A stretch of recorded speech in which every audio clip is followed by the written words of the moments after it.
Саламатсыздарбы, билим берүү тармагынын жетекчилери. Урматтуу доктор Шаршайын, айтсаңыз, мына өткөн аптада дагы ушу маселени көтөрдүк эле.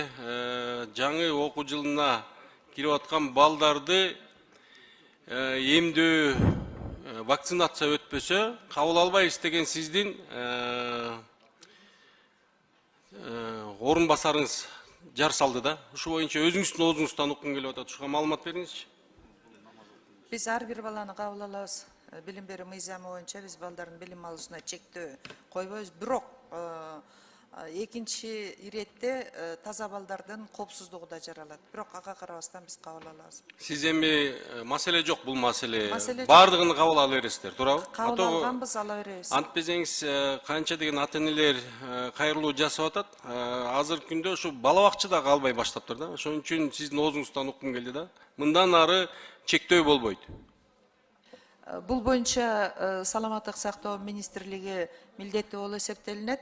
Биз билим берүү системасы кабыл алып окута беребиз. Эгерде Саламаттык сактоо министрлигинен чектелген мыйзамы же укуктук нормативдик акт болсо, биз башка балдардын коопсуздугу үчүн анды ишке ашырышыбыз керек. Ошон үчүн сиздин анда орун басарыңыз эмне адашып айтып алдыбы же кандай болду бул? Ким жооп берет буга?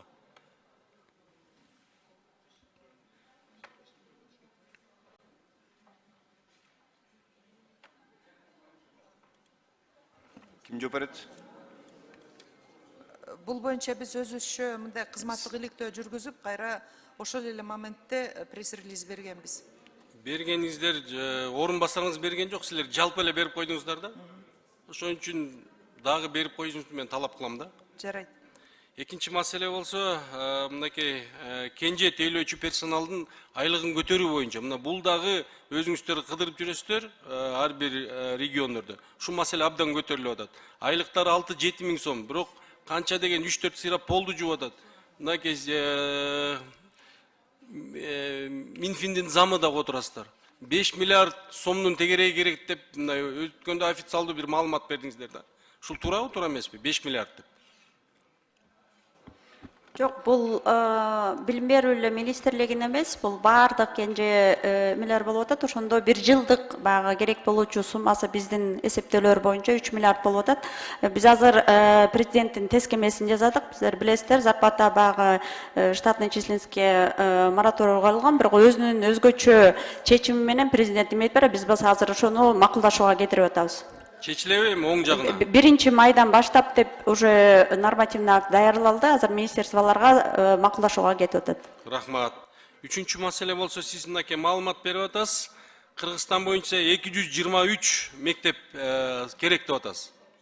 Бирок 2022 жылы министрлик Азаттыкка мындай интервью берип атат. Мынакей 670 мектеп Кыргызстан боюнча керек деп атат. Ошондо 3 жылдын ичинде 447 мектеп салынып кеттиби? Ооба, салынды. 447 мектеп. Былтыр гана 140 мектеп салынды, пайдаланууга берилди. 1 жылда. Тактап берсеңиз 447 мектеп салынган жок. Сөзсүз беребиз сизге статистикасы менен. Ушуну маселени анан сунуш катары айтай берейин сизге. Онлайн мектепти кандай карайсыздар? Биз аштык, өкмөттүн токтому менен биринчи жолу туңгуч онлайн мектебин токтому чыкты. Азыркы учурда толук даярдык, методикалык жана кадрдык иштер жүрүп жатат. 1 сентябрдан баштап кабыл алабыз. Ушул онлайн мектебинде жакшылап карасаңыздар, себеби дегенде окуйм деген бала онлайн деле окуп мындай берет да. Ошон үчүн мектепти мамлекетке мындай чыгым болбой, мугалимдерди албай, мектеп салбай, онлайн мектебин күчөтсөк болот да. Азыркы бүгүнкү күндүн заман талабына жараша да. Киргиздик. Шуну да карап коюңуз. Анан сизде мындай статистика барбы? Сиз мынакей 1,5 жылдан бери ушул министрликти ээлеп отурасыз да. Ушул жерден билимдин деңгээли өстү деген статистикаңыз барбы? Мындай көз карандысыз мындай уюмдардан тарабынан. Статистика бар. Акыркы жылы иликтелген 21 жылы, ал эми жыйынтыгы 23 жылы чыккан 62,2% баланын базалык математикалык функционалдык сабаттуулугу жок, 49% баланын бүгүнкү күндө окуу жана түшүнүү көндүмдөрү жок деп өтө олуттуу. Бүгүнкү күндө PISA боюнча тапшырып жатабыз, көз карандысыз дүйнөлүк иликтөө болуп жатат. 15 жаштагы балдар экономикалык өзара кызматташтык өлкөлөрүндө эмгек рыногуна жарайбы деген бааны алабыз. Биз ошон үчүн мазмундук туташ реформага барып аткандыгыбыз ошондуктан. Себеби эгерде математика боюнча функционалдык базалык мындай компетенциясы болбосо, бүгүнкү күндөгү эмгек рынок адистиктеринин баары так илимдерге байланышкан. Биз ошон үчүн өлкөбүздүн президентинин тапшырмасы менен чечкиндүү реформага, кадамдарга барып жатабыз 12 жылга. Кийинки жылдары дагы биз сиздерден дагы бюджеттик колдоону жогорулатууну дагы өтүнүп келебиз. Пизанын жыйынтыгы качан чыгат дейсиз? Кийинки жылы чыгат. Бул жерде туташ бардыгын 26-жылы чыгат. АТНнин катышуусу мектептин бүт китеп окугандан баштап туташ алып чыгат маалыматты.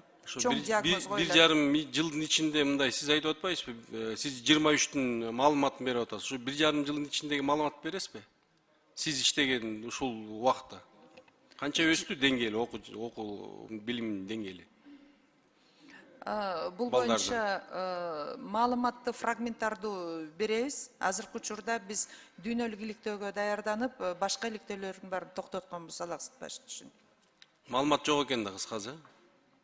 Директик, суммативдик маалымат бар, ал эми толугу менен көз карандысыз маалымат жок бүгүнкү күндө. Шуну бир карап койбойсузбу өзүңүз үчүн? Өзүңүз үчүн кандай иштеп атасыз, кандай иш алып барып атасыз? Мен сизге ийгилик каалайм, бирок оор тармак эже.